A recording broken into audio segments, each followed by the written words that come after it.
好，欢迎回到节目的现场，我们继续川习通话的相关的话题。川习通话在星期五晚上，那川习谈了又好像没有谈，我们可以看到很多专家学者针对川普跟习近平这样的通话有很多的一些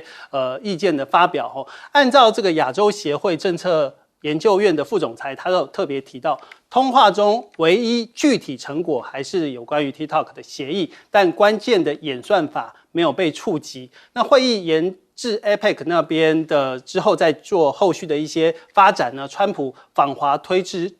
至明年，这显示谈判的进程是相当的缓慢。而另一方面呢，这个俄国的政治学呢，安德烈他这个专家他有特别提到，美国认为呢，高科技领域的限制对于减缓中国经济的发展领导是非常的关键，也非常的重要。那这个白宫发言人则是提到了 TikTok 董事局7名成员会有6名美国人，然后是美方来控制演算法。而根据 TikTok 的相关的一些协议，母公司字节跳动的持股比例将不会超过20%，这是美国的相关法规。那新投资者包括了甲骨文以及其他的基金。我们可以看到呢，这个星期五的这场通电还是聚焦在 TikTok 的一些相关的一些话题上面。而另一方面，今天有一个比较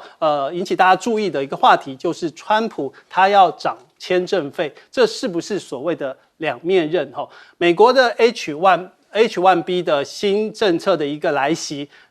造成了留美华人措手不及，很多人在飞机上也逃不掉。这个相关的一些报道是有特别提到，留美的华人论坛上，他涌入了大量的一些讯息，是说人都还在飞机上，他们就在进行一些灾情的分享，有人甚至刚刚落地到其他的国家，又立刻买机票要回美国，只是为了要赶在这个新规定之前入境。那有网民呢在 X 上面就分享了一架从旧金山飞往新德里的航班上，因为不止中国人，还有很多貌似印度裔的这个旅客，在得知相关的消息之后，也立刻下机，并且要求要取消美国的行程。那这个川普的这个突袭，有关于这个相关 H1B 签证的费用暴涨，律师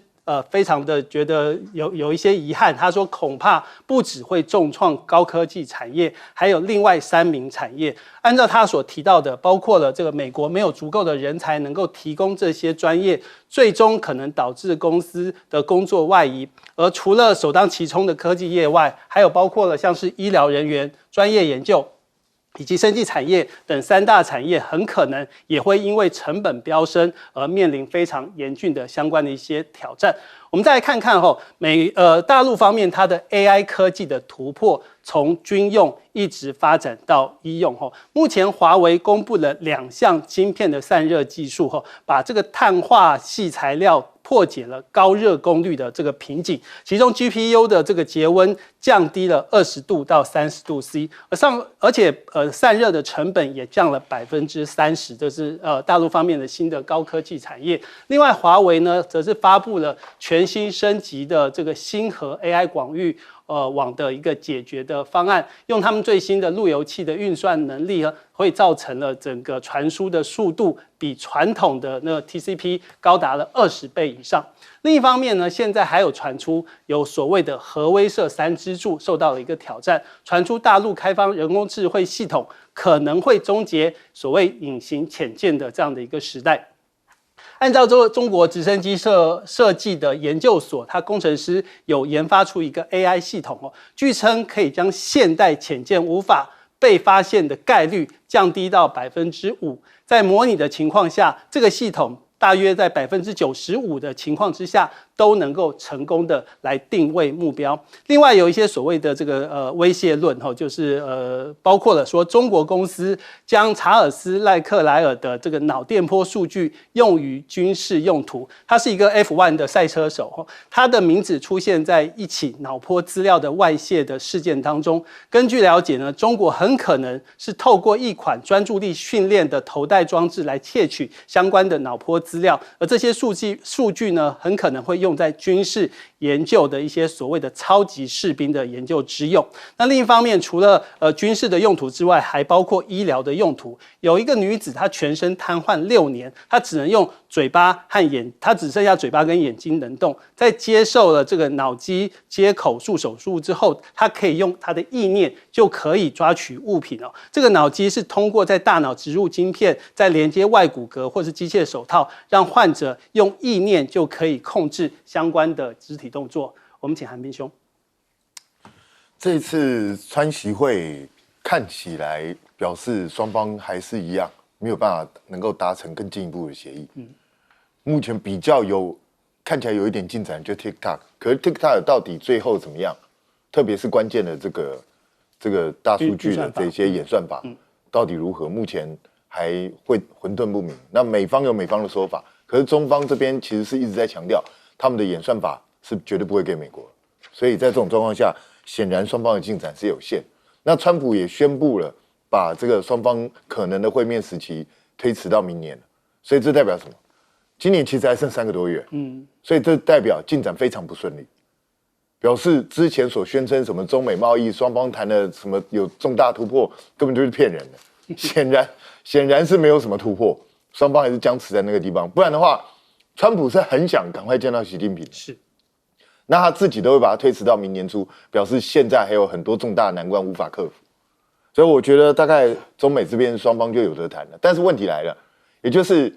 他上次展延的期限是到11月结束，那11月以后呢，继续展延吗？还是就真的开始实施了？那真的开始实施，中国大陆会采取什么报复行动？所以这个都有待观察。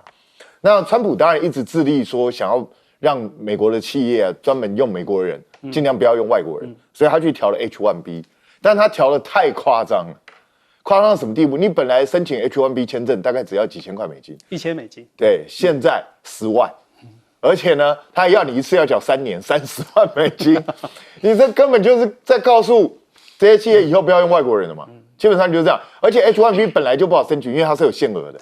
所以呢，在这种情况下，本来就僧多粥少，都要用抽签的。那你现在再用这个，就阻断了外国人才来美国的可能性。可是问题来了，问题是，你不用了外国人才，美国自己就有这些人才吗？你有办法做到这些事？如果没有办法做到的话，那这些企业怎么办？所以我觉得川普在做这些决定的时候，是不是都先不考虑实际状况，先自己在脑子里头去想一下，然后等到做出去之后，发现问题再来看到什么问题，再来看怎么解决。这种决策方式，我觉得真的非常诡异，这样会制造越来越多的问题。实际上，川普从上任到现在，他的官司已经多如牛毛了，而且很多官司还打输。这个未来接下来会造成他执政上面很严重的风暴，包括关税，包括移民政策，包括其他这些东西。我真的觉得，川普如果不改他这一种想到什么做什么的方法，未来美国的政治只会越来越混乱。那至于说中国大陆，他这边当然他也是要力求突破，所以他们也一直在做各种各样的不同的尝试跟发展。可是说用 AI 也运算的方式就可以抓到潜舰，这个说真的到底是怎么应用，我真的想不通。对啊，因为如果你没有办法侦测到它的话，请问一下，你光用 AI 有什么用？还是它有什么其他的一些侦测的方式可以用 AI 来做一些过去做不到的运算？这个就不知道，这个听起来很神奇啊。那至于说他要去研究这些脑波，我相信中国大陆一定有做脑波相关的研究，但是他会不会需要去窃取到 F1 赛车这个方程式赛车的这个车手的这个脑波资料？这个我有点存疑。而且全世界做脑波研究最厉害的国家是哪一国？你知道？是美国。对啊，其实实际上窃取脑波资料最多应该是美国。那当然美国人自己是不会去提这个东西，但是我必须讲，就是 AI 未来一定是要应用在各行各业，它都会发挥很大的作用。那我们呢，就是看到人家一直不断在尝试运用的时候，台湾自称自己要做 AI 科技岛，要 AI 大国，请问一下，我们的应用到底在哪里？这几年我没有看到台湾有什么突破性的进展，我们真的要赶快急起直追。好，我们请大中老师。对，我觉得那个 H1B 签证的议题啊，就是可以典型看到这是川普的风格哈。他基本上做事情政策出来是很快，但是呢就是急急如律令，但很快可能会修正，修正之后再调整，我们说动态调整。那这一次其实很急啊，5号签署行政命令，可签署行政命令一开始他吓死，说这个商业部长说哈，这10万美金是每年的规费哦，而且感觉起来大家以为是一体适用，而是到了礼拜6就澄清啊，白宫发言人等等澄清说没有，这是永久性的，而且只适用于那些还在美国国外还没有去签 H1B 签证的人。但是不管如何，他就往前走，是有修改那个都没有问题。所以代表什么说？代表之前不久不是美国在突击哈那个南韩现代跟 LG 在乔治亚州的工厂，那个事情只是前菜而已，因为那个是非常符合的川普的基本逻辑。是，即便是后来感觉起来川普政府是说有点下手过重，但是他也不 care， 因为如果从这一次在签署行政命令的时候，这商业部长他们特别讲为什么要这样做，原因其实就是你不要开巧门，你这些企业界不要因为有 H1B 签证用这样的人去低薪啦，在聘用，而且该聘用美国本土劳工，你就要做聘用，那你不能打击本土劳工的市场。那特别还举名直接点名4家美国企业，你看你拿了几千个 H1B 的签证的这个名额，可是一转头去解雇美国本土员工，所以这一点其实是川普非常非常重视的议题。那还有一点哈。这一次的这个行政命令是30天，30天之后，美国从国务院、国土安全部、劳工部、司法部还会做一个检测，要不要做调整，要不要做延续？那假设到1年之后，美国没有再追加延长的话，这命令可能会暂时消失。所以它还是有一些不确定性存在。那最后一点从这个命令来看起来，我觉得基本上川普对这个议题，他可能有2派在做一个针锋相对，在做角力。以前那一派可能就像已经现在失势的马斯克认为说 ，H1B 签证对美国的大企业、科技公司还是好的，是因为可以快速的补足人力因为这些是比较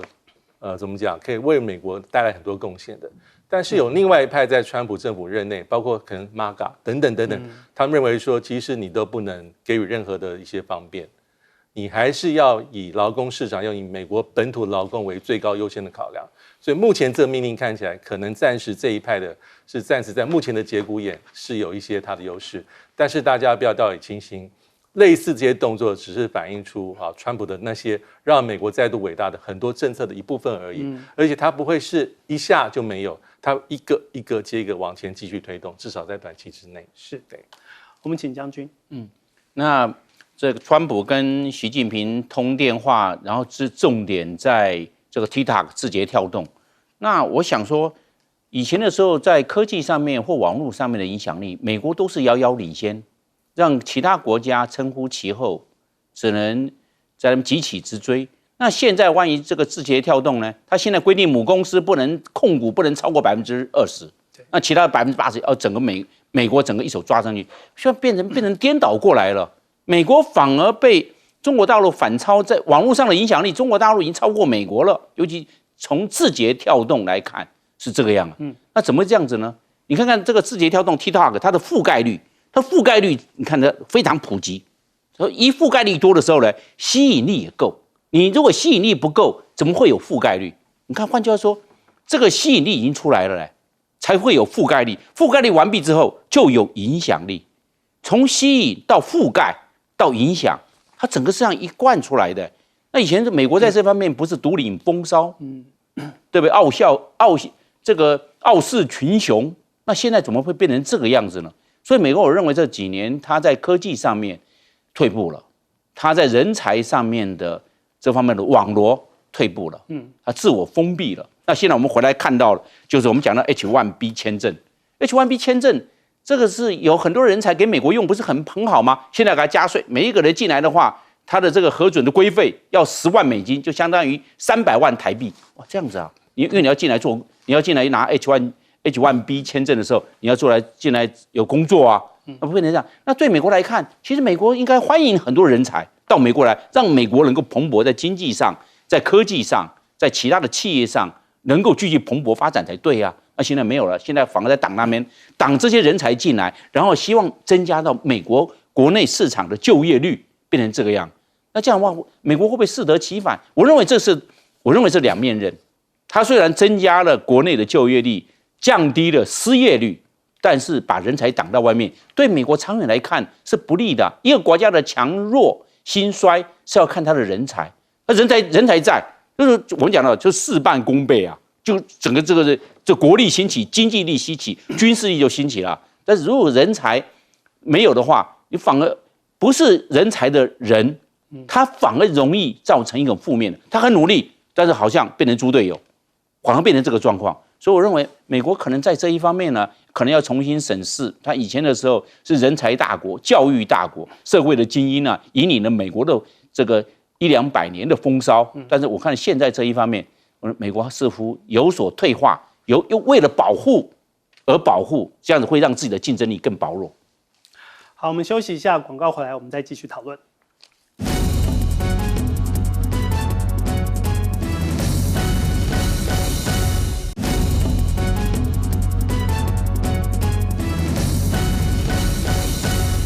欢迎回到节目的现场，我们来关心一下大陆方面军工实力目前的整体的实力的展现哦。这边要提到的是中国的防空所谓的双系统第一次在欧洲同台，这里主要提的就是所谓的塞尔维亚所举行的团结的力量阅兵哦。目前呢，根据画面上可以看到，有1万多名士兵来参与，那展示了有大概2500件的武器，还有军事的相关的一些装备，其中包括了70架的航空器，还有600多辆的军用车辆，还有20艘的舰船哦，有超过4.7万民众参与了这场阅兵式。那这场这个所谓团结的力量的阅兵呢，被誉为是塞尔维亚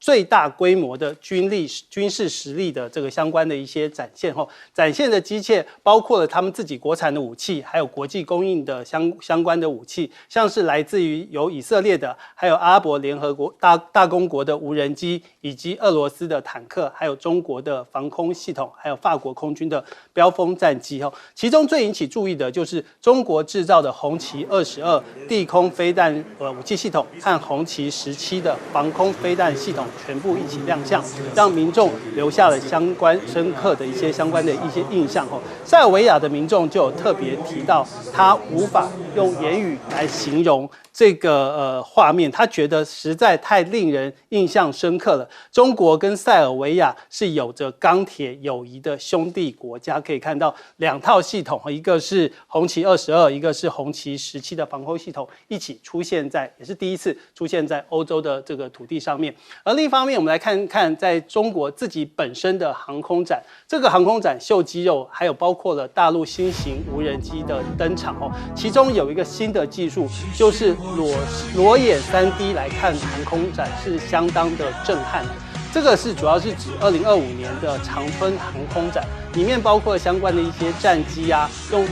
裸眼3D 的技术，然后超级近的距离来看这个战机在这个蓝天来作画，可以感受到耀出荧幕的震撼力哦。中国的网友就说，这个飞机简直就是像飞到他自己的这个脸上这个是裸视的3D 技术。而另一方面呢，这一次的航空展还有就是所谓的歼20它能够像针一样的有穿透这个防御网，这是大陆专家所提供的一些相关的讯息。航空工业集团的首席技术专家就有特别提到，歼20具有卓越的隐身能力，还有它的这个雷达反射面积是非常非常的小，红外的特性，而且非常的棒，就像一根针能够穿透对方的相关的防御网。那传说20年现身了，这个就是所谓的歼6无人机，它大改造，颠覆了未来的战场。同样是在这一次的这个航空展里面有提到。这款无人机呢，是在旧款的歼6战机的基础上改装，它取消了机炮、还有副油箱、还有这个弹射座椅，然后换装了自动飞行控制跟自动驾驶仪，并且增加了机翼挂架，还有一些相关的一些导航的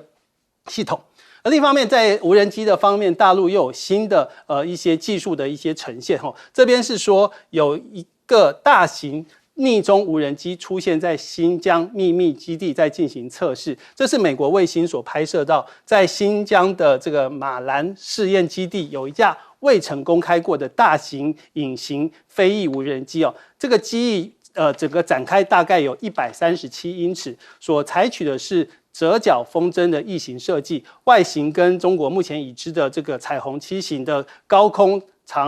就是这种无人机是相当的类似。被怀疑是 CH 拐的进一步的一个相关的演化性。而另一方面可以看到呢，则是新疆方面，美国对于新疆的一些相关的一些制裁，大陆方面有一些反制的作为哈。美国制裁阻碍不了整个发展的这个脚步，中国在发表了新疆白皮书，聚焦治疆的一些相关的成果。根据这个涉疆白皮书呢，是强调中国式的现代化新疆实践取得了巨大的成就，并且痛批美国制裁不了新疆的发展的脚步。而根据相关的一些经济数据资料，去年呢，新疆地区的生产总值首次是突破了2兆人民币，进口总额再创新高，去年达到了4341.6亿人民币。我们再来看印度方面，中国这边有一些相关的一些军事展示，那印度方面的军事叫板是不是只能靠所谓的吹牛？这是印度空军司令他说他们及时叫停了所谓的这个印巴的一个冲突，是给世界上了一课。我们来听听他的最新回应。हमारा objective anti terrorism था, उनको स्ट्राइक करना था, वो हम कर चुके थे। तो अगर हमारे ऑब्जेक्टिव्स मीट हो चुके हैं, उसके बाद why should we not terminate a conflict, why should we carry on? World has to learn a lesson from India AI 合成的图片哦？用这个 AI 的这个检测工具来进行相关的分析，这个图呢是存在有高达99%的几率，很可能就是 AI 生成或是这个 Deepfake 的一个深伪的一个伪造。而目前并没有其他媒体或是官方管道证实这个所谓航母的真实存在。我们请彬哥。塞尔维亚看起来这几年跟中国大陆之间是结合是越来越紧密。那至于说是不是有像塞尔维亚民众想象的钢铁般的这样结合，我是觉得恐怕还没有到这样一个地步啊。毕竟两国相距非常遥远啊，对啊。而且塞尔维亚其实它也不可能完全倒向中国大陆，因为它毕竟它所处的地缘政治的关系，它当然希望能够获得中国大陆更多的帮助，但是恐怕也不可能完全倒向中国大陆。是。所以我觉得这个当然有的时候人感动就会讲出很多感性的话，可是未必一定是事实哦。所以我想，当然两国的关系是在进展当中的，所以我觉得这个就看他们持续如何的发展。那至于说歼20，它当然会有一定的水准，那可是说它到底是不是真的能够就是比过 F-22或 F-35，其实到目前为止没有实战来去证明这件事情，所以恐怕还要再观察。可是因为它已经大量的批次生产，是，因为目前总产量最近说已经达到300架以上，表示至少解放军本身对它是很有信心的，而且认为它的作战能力是不差的。那更何况，我觉得我们现在要关注的恐怕不是歼20的问题，恐怕要关注的是这个它下一代的战机到底会不会进展。因为什么时候如果你会突然发觉它建造歼20的速度开始放缓，甚至开始不见，那可能表示他下一代战机要出来，对，那恐怕就会对我们产生更大的威胁。所以我觉得这是我们必须要去关注的一个方向。那当然，你也可以看到大陆持续不断的在改进它各项设施，包括发展它各种各样的无人机。然后它过去有的，因为歼6它过去曾经建造非常大的数量，上千架，所以在这种状况下，它也不要浪费，这个东西还是有它基本的作战能力。所以很多年前，20几年前，我就听人说他要把它改造成无人机，然后现在开始他慢慢真的付诸实现。所以一旦它有这么大数量的这种无人机，而且确实会造成一定的杀伤力的时候，这个对我们的防空系统是一个严重的威胁。因为我们的飞弹数量毕竟有限。其实从最近以色列的状况就可以看到，以色列的防空号称世界第一，到最后他连胡塞组织的无人机都防不了。为什么？因为你经历过饱和攻击，还有极音速导弹的攻击，对现代防空这个系统来说，它也是没有办法负荷。所以以色列都防不了，那我们怎么去面对这个东西？我们的对手可远比胡塞组织强大，所以我们真的要去考虑这个东西。那至于印度呢？印度他开心就好。我说真的，刚刚这个印度的司令，我听了半天，我以为他在讲印度语，结果听了半天，最后一刻我才发现，原来他讲的是英文，口音很重啊。对，所以大概是我英文能力不好，我自己要再加强检讨。印度人就他开心就好。好，我们请将军。这一次那个长春航空展呢，我认为有2个特色。第一个，它让这些观众有这个3D 的话就感觉到立体，因为有一个3D 技术引导到给这些所有的观众，他可以感觉到有临场感。第二个可以近距离，因为我们看那个飞机在飞来飞去的，游到远边的时候看不太清楚。哎，他把你抓到就跟你好了放到前面一样，这样跟他让你有这个临场感，你就不要再去捕捉，因为有时候看的时候，它整个动态啊。已经变成另外一个立体的动态，到另外一边左边变右边，右边变左边的时候啊，你还分不清楚。但是你在3D 的时候看得很清楚，这个就是我们讲的临场感，又是近距离，又是立体感也出来。所以它这个3D 的观察这个感觉到现场感的这种临场感的味道很浓。第二，我们来看它的第2个特色，就是说它把这个歼6啊淘汰的，就是以前的米格19是歼6淘汰的，它把它加装了 AI 嘛 ，AI 的话很便宜，然后这个就变成无人机。反正也报废了，报废要去处理这报废的飞机啊，还一笔钱呢。现在不用，报废的变成物尽其用，改装成无人机。那这样的话，可以在战场上大量使用。它这个歼6如果到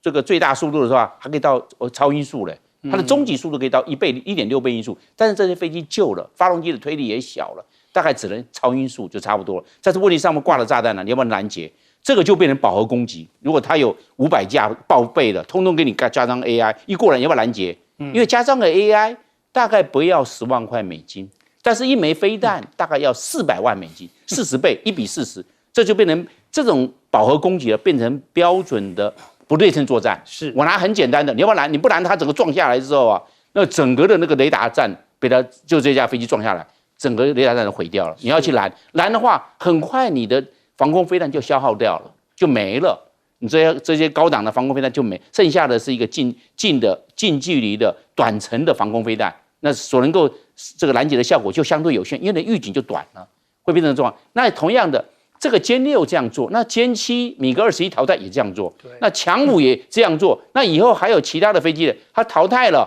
通通不报废，通通加装了 AI， 通通都作为类似超音速的巡弋飞弹。上面挂了个炸弹，完自杀了，完我这个也不要了。这种如果是用在不对称作战呢，那个发挥饱和攻击、渗透攻击，能达到这种战术的效果。另外，我们来看的就是刚才讲到的印度要做那个核动力航母，我认为这个夸大吹嘘的成分高。他现在连他自己的传统动力柴油的这航空母舰，它都有问题。它上面都整个研发都不成功，现在就突然跳级说要做核动力的航空母舰。我认为困难度蛮高的，但是印度往往比较会夸大，比较会吹牛，来壮大它的声势。就像印巴空战，那个印度明明输了，标风战机明明被击落了，印度还说它胜利，就有点感觉到是一种精神胜利法。是，我们请大钟老师。对，我提一下那个塞尔维亚，因为塞尔维亚这次的阅兵，可能大家关注还是一些中国大陆制的武器，主要还是所谓的这个红旗17跟红旗22。那红旗22其实啊，它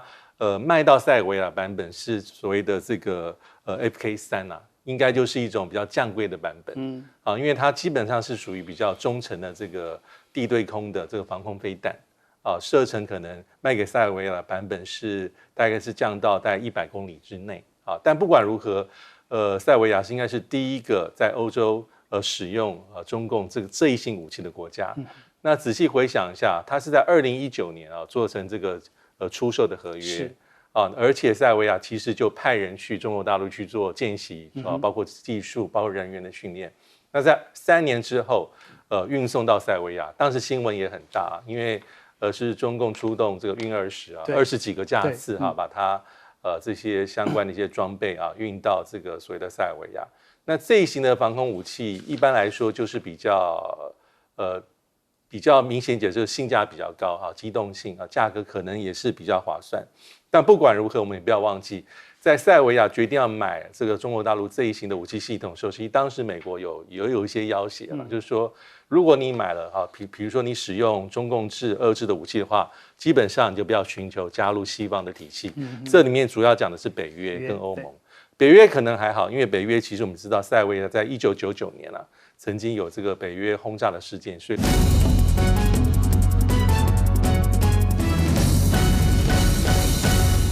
川习通话之后，这2个小时谈了哪些？当然有很多后续媒体上的诠释跟关注。其中，白宫的新闻秘书李威特在一个媒体专访的里头特别提到，川普政府100%确定美中敲定了抖音 TikTok 的协议就差双方签字而已，表示哇是大成功，在抖音上符合了川普想要的。美国的业务是跟母公司拆分之后，董事会7席里面有6席由美方控制。中美关于 TikTok 协议呢，美国媒体都说华府可以从这个交易里面进账数十亿美元的费用，就发大财了美中关系真的就安了妥了吗？川习通话之后，马上 APEC 准备要见面了。中国大陆的学者吴兴博就分析了，川习通话意味着中美关系进入下一个阶段，可能要进入元首会晤阶段，也就是打谈的阶段有这个互相的相对可以有筹码可以对抗的国家才可以打谈但大陆呢，8月现在以各种的对外购买的采购数字来看，巴西大豆几乎是疯狂的买了，进口比重已经飙破了85%，美国的新订单挂零，所以说美国的农民才会那么紧张嘛。中国大陆8月这个年增的2.4%各种规模啦，其实台湾最近被迫要签的这个贸易协议买的很大比例不就是大豆吗？那美国大豆协会的主席还坐在拖拉机上向川普呼吁我们需要强大的市场跟机遇中国市场对我们的生计很重要，但对川普来讲，抖音是不是比大豆重要？因为抖音它有几亿的流量，有选票他比较在乎这个大豆呢，有没有其他人帮忙买一买就好了吗？不知道，因为川普在乎什么？大家众所周知，他在乎股市，还有布灵布灵、金碧辉煌的黄金摆饰的办公室嘛，看看这段画面。It had very few pictures. Now it has a lot of pictures, and they came from the vault. The vault's downstairs where they have thousands, actually, of pictures, beautiful paintings. We added a lot of 24 karat gold, and it's very expensive, and I think very beautiful. You know, when you look at the fireplace, when you have a leader sitting on the one side and the other side, and you look at what's behind with the lights beaming, and that's all 24 karat gold, and that's why it just beams. Was it not gold before this was? No, it wasn't. They didn't have really any gold. They didn't have gold. 听川普介绍这24K 金饰的环境，让我忍不住想起唐日荣，当年也跟我介绍过他的黄金马桶。所以黄金很重要，当然金价现在也是全球飙涨避险，但川普要的就是金卡啦钱反正就是跟川普有关能够发财的模式，尤其是居留权他比喻为棒球跟美式足球的契约奖金一样，要让优秀的人才进美国，但是必须付钱。根据新的计划，个人如果申请这个100万美元就可以获得川普金卡，享有美国合法的永久居民身份。先前推出之后，看起来好像真的申请的人很少，个位数。我听之前媒体的这个报道里面的看数字，但现在突袭的是什么？是针对于 H1B 签证，这个是工作签证。前阵子才刚刚收了人家韩国的工厂，那把人家的工人全部赶回去。那现在呢，签证这件事情影响着所谓的人事在当地的工作的人能不能有高科技人才运用。那这 H1 签证呢，影响很大，光现在是要提升直接到100倍，直接从变成到10万美金，大概台币302元这样的签证才可以得到签证，而且这个规定是马上9月21号凌晨就要生效。那马上就引起恐慌所有的人呢，高科技人才急着你只要不在境内的狂买机票，价格狂飙，想要先赶回美国去，否则担心会不会921之后直接就要用这种高价100倍来被要求了吗？那美国政府赶紧做了一个宣布说，也不用那么担心，涨到10万美元这件事情呢，现在不会马上就你已经既有的呢不会追溯还是以新的签证为主，因为像韩国这个签证，韩媒就说为韩国人才回流提供良机啊，但科技业就吓坏啦，标300万的这个签证费用啊，白宫诚心只适用新申请者啊，但是问题是大家还是很担心，因为川普政府也是说变就变，今天讲921既有的不算，谁知道会不会突然改变？因此，全部的科技人才还有对于到美国去投资的所有企业，这一点变数实在是太大了。如果没有人才，没有人力，那如何来因应？其中印度政府也很担心，他们担心尤其是在印度，目前全球的 H1 签证最大来源国就是这里，那持有人数超过总数的70%，因此他们的外交部特别在20号发表声明，强调这笔新收费将会对国家还有各种的家庭造成干扰，引发人道问题吗？美印呢，先前本来是断联的概念，那自从川普发出了爱心的讯号，双方开始恢复了友谊的交流，开始在这个包括在印度本土展开了一次谈判之后，接下来22号也准备在印度商业与工业部长戈雅要访华府，双方说要加快协议的推动，这次就担心了 H1 条件是不是赶快也要来谈进去？美国专家就警告川普了，现在这个阶段你硬要去跟印度翻脸是不划算的，因为在区域地缘政治的变化里头呢，美国战略专家认为呢，如果跟印度的关系紧张的话，会影响跟对中国大陆的抗衡，因为大陆的影响力在各种的区域合作里头，直接如果有了印度再加入的话，反而会让美国更为孤立。2天前9月19号晚上的8点钟，川普跟习近平通话3个小时。为什么我知道3个小时？因为川普是在11点23分推文。他们说他们2个人谈到了就是贸易、芬太尼，还有呢乌克兰问题以及 TikTok 这4个问题。那 TikTok 要达成协议，现在看起来 TikTok 是要达成协议了。TikTok 它的来由是去年美国国会通过法案，所以它并不是拜登或者是川普的行政命令要求，而它是一个法案，因为他们认为 TikTok 在美国年轻人太流行，而这些资料可能最终被中国政府可能使用，影响美国的国家安全。这种说法其实在整个美国对中国的科技战的管制制裁当中都是用这一套说法。那 TikTok 事实上老早就把它所有的资料都放在由甲骨文管理的在德州的资料库，可这些当然都不够以说服，所以川普上来之后延了几次。那中国大陆早期是认为说这根本就是白日抢劫嘛，你哪有这样子的？这是一个商业的议题，私人企业啊，私人的企业，而且你要它不只是要所有权，你还要它的演算法，所以这2个关键，所有权、演算法。可是拖到现在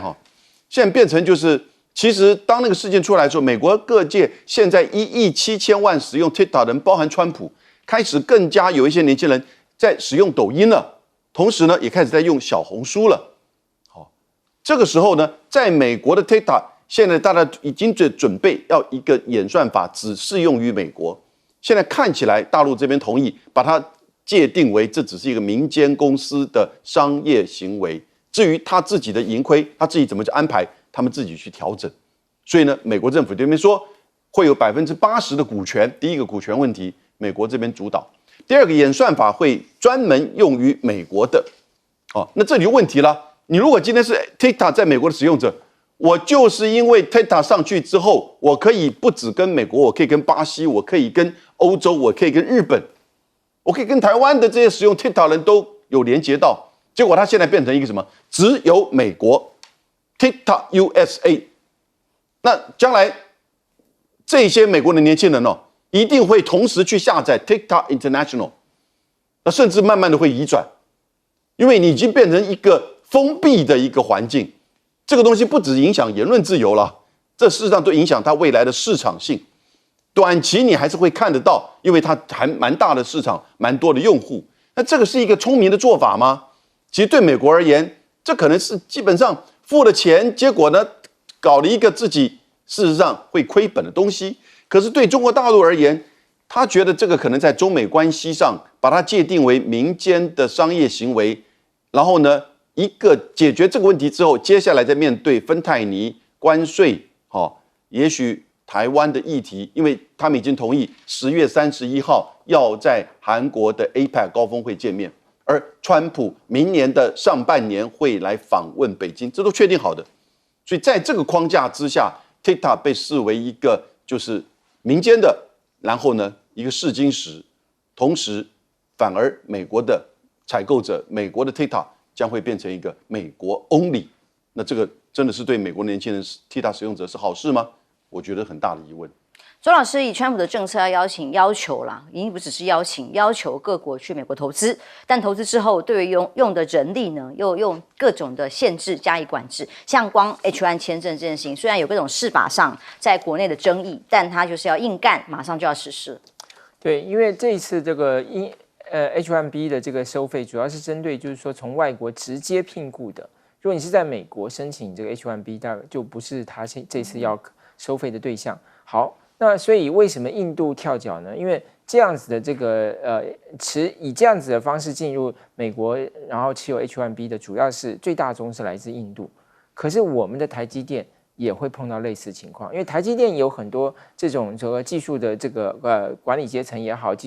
工程师也好，他也是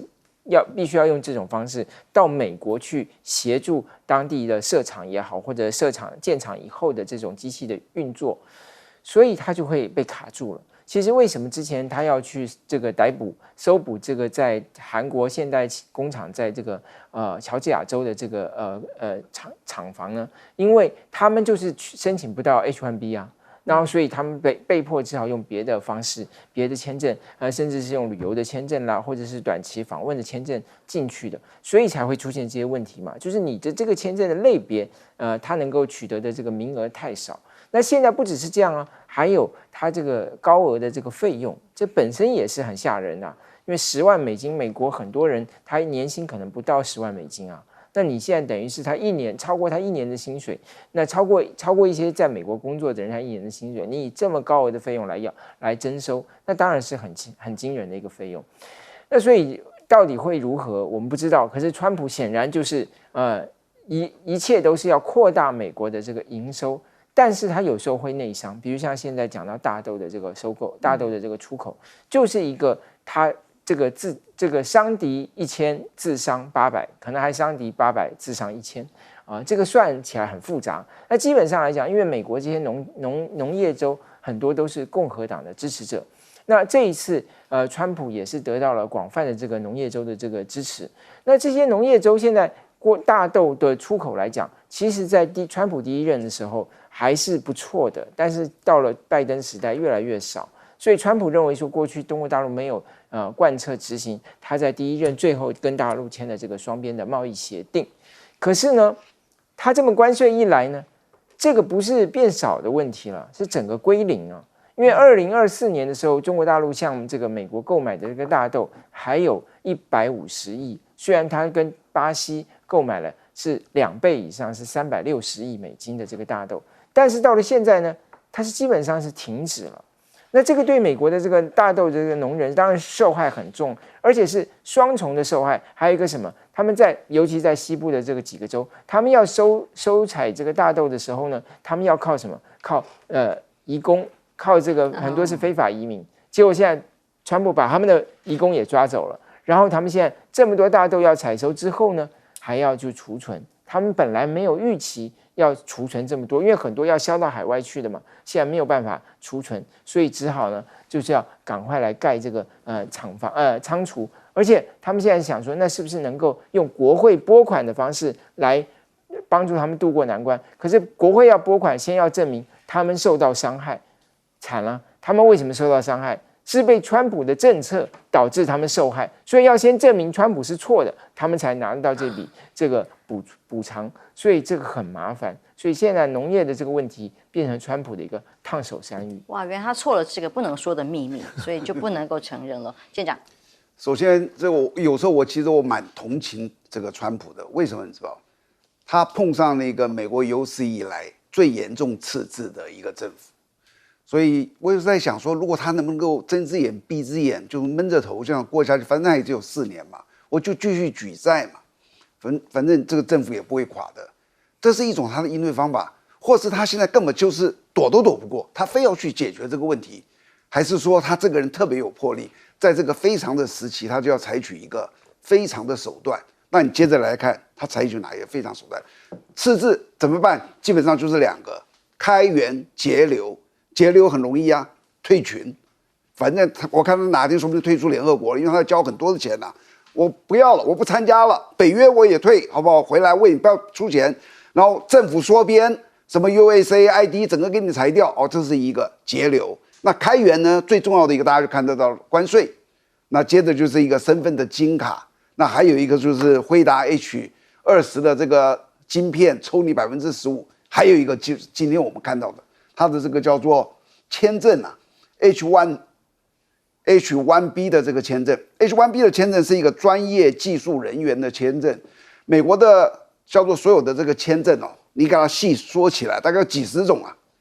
所有这些里面最难拿到的就是这个 H1B 这个签证，非常难。以2024年来讲哦，去年总共有40万人申请。我说这40万人申请，就是有公司要雇他的哦，他才能够去过来。总共申请的40万人。每年的名额只有85000人，所以到最后都怎么办？你知道？抽签呐、结果抽签完毕，还是有的人很多人没有来啊。那大家很希望来，对不对？那找他来的都是一些可能科技的公司啊，尤其这些软体科技公司，你知道？所以大家就在想，既然你们都是一些科技公司，你们很有钱啊，你要找人来可以，那一个10万，一年如果以85000人的话，他可以收85亿，知道吧？那这个影响谁最大？当然是印度。印度为什么最大？印度就是一个软体人才，所以大部分的人会伤害到印度。那印度非常的担心，但是对那种少数很有钱的公司，他可能不在意。如果这真是一个很大的一个人才，花10万又有什么关系呢？这就是可能川普政府在考虑的。所以他蛮聪明的，他可以收85亿，那每一项加起来。这就是目前川普在做，你可以说他每一项都很过分，但是我还是那句话，非常时期要用非常的手段。台湾其实占比这 H1B 签证也有第7名的这个顺位，接下来对于企业都是非常大的成本考量。那么接下来看看在以色列的跟加萨走廊之间的冲突事件里面最新的发展是呢，在哈马斯部分，因为一直也被打到几乎是已经全遍地都被这个轰炸的情况之下，不停的有人在丧生当中。其中呢，哈马斯特别 po 了一个文，把47名人质的照片放上去。这我相信，这所有的家属可能都会痛彻心扉，公开的讲，恐吓大家说这些人质恐将消失。这以至于让数万名的以色列民众20号晚间走上了街头，因为恐惧跟担心害怕，针对以色列国防军继续在加沙走廊进行攻击的行为加以抗议哦。因为最近又有新的轰炸，又造成了多人的死亡，他们担心军事行动会让他的家人们陷入更危险的处境，这些人质恐怕都回不了家吗？那不管联合国怎么谴责，认为以色列这样持续的轰炸，记者也死了好多人，平民百姓死了这么多的人，川普仍然继续推进，要卖1800亿的军售去支持以色列。这个规模里面包括了30架的阿帕契啦、步兵突击车啦等等的，展现美方对于以色列的支持。因为在全球很多国家里，像例如西班牙，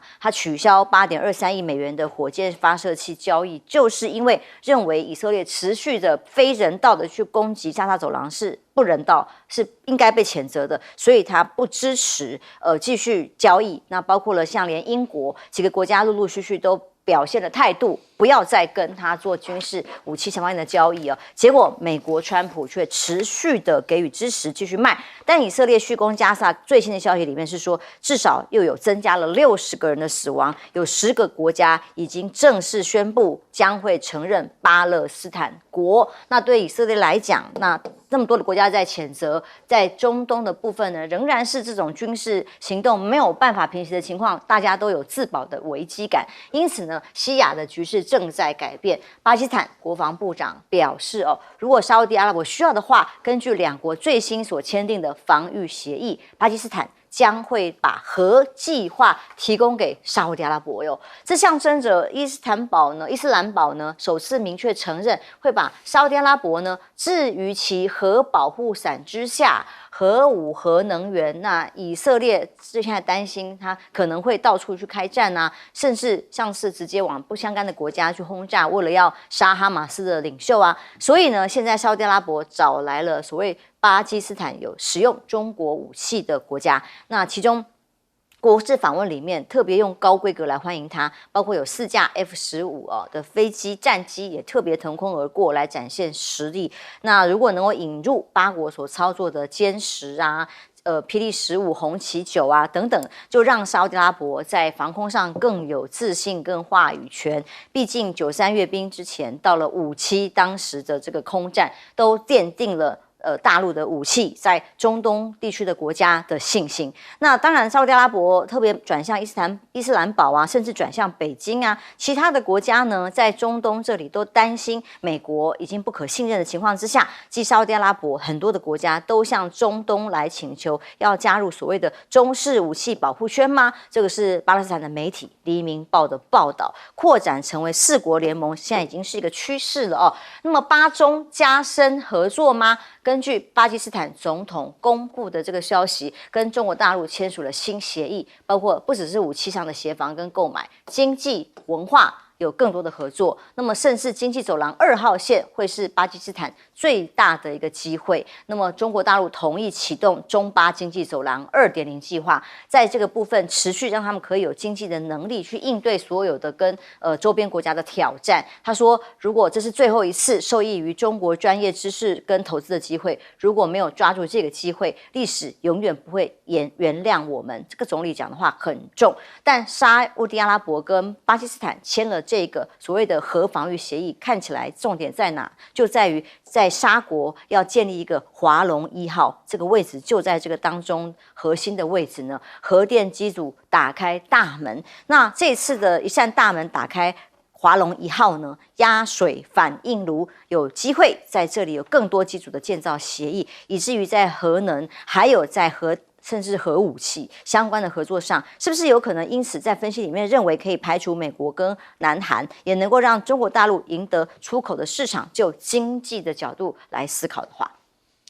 锦秋，你知道川普上来才8个多月，230多天，我认为他已经在国际外交上3大严重困境。第一个，贸易都在减少，跟美国进行了，当然因为他提高关税嘛，所以贸易减美。第二个，外交反美；第三个，安全疑美。这个2跟3怎么说？外交反美，9月16号，联合国人权理事会公布了一份72页的报告，中间有4页明确的指出，以色列在加沙犯下了种族灭绝罪行。9月16号，就是前几天的，讲到了以色列在这里面进行了谋杀、严重伤害心灵，并限制当地的生活条件，以及阻止人民生育等4项措施的种族灭绝，已经造成65000人死亡。而9月19号，在联合国安理会面对以色列还继续要攻击加萨市，要求要停火，结果14-1，美国投反对票，所有其他国家，包含英国、法国都投赞成，但是因为他是常任理事国被否决掉。美国当时中东的副特使他怎么说？他说：“你们都没有在谴责哈马斯，然后呢，你们就没有谈到以色列自卫权。这什么叫自卫权？哈马斯的恐怖攻击是不对的，杀了1100个以色列人，现在还有40多个是人质。可是你可以这样子不合比例的叫做自卫去杀死65000个巴勒斯坦人民吗？中间有一半是儿童，所以联合国认定是种族灭绝。然后呢，安理会要这么做。所以现在美国在外交上已经站在全世界对立面，全世界在反美。那安全疑美就是这个东西啦。当卡达有美国最大的空军基地还被以色列攻击的时候，马上2天之后，沙烏地阿拉伯也有美军的基地，他就跟巴基斯坦，为什么巴基斯坦有核子武器？巴基斯坦在5月印巴战争的时候赢了印度，所以他要巴基斯坦的核子保护伞，他要巴基斯坦背后跟中国大陆解放军的军事武器的合作，他意思就是在美国之外，他要选择中国作为他的安全上的靠山，只不过是中间透过巴基斯坦，同样是伊斯兰国，而伊斯兰的这个国家，但是呢，巴基斯坦距离以色列大概2500公里但是呢，它的这个中程弹道飞弹目前测试成功的只有2000，可是呢，测试现在马上会有3500到4500的，所以它是可以打到以色列的。因此，这样子的一个就是中程弹道飞弹的核子保护伞，过去是难以想象的。现在因为印巴战争的胜利，因为美国已经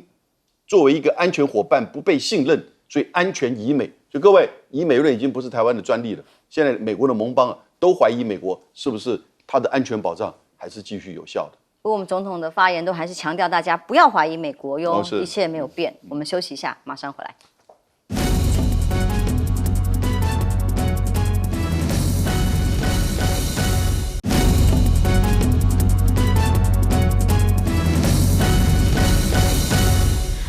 川普想拿诺贝尔和平奖，但是呢，不管是俄乌战争或者是以色列，现在加萨走廊的各种冲突没有断过，川普继续卖武器给以色列。对，而且呢，这个出售武器呢，还是用美国的对外军事援助啊，所以等于是用美国纳税人的钱去支持以色列的这个军事行动，因此这个当然就受到美国媒体的关注了啊。那现在当然主要看美国参众两院的国会参众两院的这个对外交委员会的领袖他们同不同意，所以这个还在一个征询的阶段。当然就是美国的媒体先把它揭露出来，当然可能也就是希望引起大家的关注，说以色列既然已经被联合国认定它是这个所谓可能是这个种族灭绝的这种行动。那美国是不是应该支持它？事实上，不只是这个武器的出售了，因为原来在拜登时代已经停止对于以色列提供这个2000吨的那个炸药了，但是在川普一上来他就解禁了因为为什么那时候停止呢？就认为说，以色列的这些使用有违反人权的这个疑虑，所以呢就不再提供。那现在后来川普也恢复了。所以，很多人就认为说，其实美国对于以色列还是非常支持，尽管他有时候好像看起来跟他有一些口角。不过整体来讲，现在大家可能更关心的是沙烏地阿拉伯的动向，因为这个当然跟巴基斯坦的这个合作看起来呢是这个针对伊朗嘛，因为巴基斯坦跟伊朗是有领土纠纷的。因为双方在他们实际有领土接壤，然后有一部分的这个领土呢，他们是用同样的名字，就很像巴基斯坦跟印度，他们同样都有这个所谓克什米尔这个概念哈。那这个情况类似，所以当然他认为说是针对这个伊朗，可是巴基斯坦据说他的飞弹也有能力去打到以色列。所以这个沙烏地阿拉伯，他要考虑的是2个问题：第一个是伊朗如果发展核武器，他也要发展核武器；第二个，未来如果他跟以色列冲突，他也要能够有制衡以色列的武器。那现在他的武器都来自美国，那美国一旦要求他不能使用，他就没有办法有任何自我防卫的能力。如果他跟以色列有冲突，现在巴基斯坦提供他一个选项，而且事实上现在已经讲了，巴基斯坦说未来的这个双边的这个安全合作可以延伸到其他中东国家，因为巴基斯坦是唯一一个穆斯林国家拥有核武的，所以未来他们的合作恐怕还不止于此。休息一下，马上回来。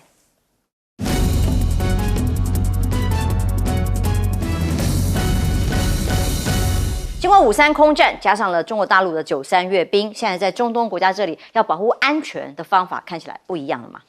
首先我要讲一下刚刚主持人说的那个，川普不是一直很想得和平奖吗？我想有任何人如果能够跟川普建言的话，希望把我这个话传给他。他如果能让两岸和平，一定得诺贝尔和平奖，那个才是真是一个大事。这是一个。然后第二个呢，今天我看到一个新闻让我吓一跳，因为巴基斯坦是伊斯兰国唯一有核武的国家嘛，居然跟这个沙烏地阿拉伯签了一个这个核保护的这个协议，我觉得这是好，突然觉得这是好大的事情。然后我仔细去看了一下，我发觉其实也还好，是什么你知道？它的这个叫做核保护协议，就叫做核共享协议啦，就是如果沙烏地阿拉伯被某一个国家的核子弹攻击，那么巴基斯坦可以用这个核子弹去打那个国家，这是他们签的这个东西。那以前有没有像类似的协议？早就有啊。俄罗斯跟白俄罗斯有签这个协议，所以白俄罗斯如果有一个国家去用核弹打他，他可以去打那个国家，这俄罗斯。美国跟更多国家签啊。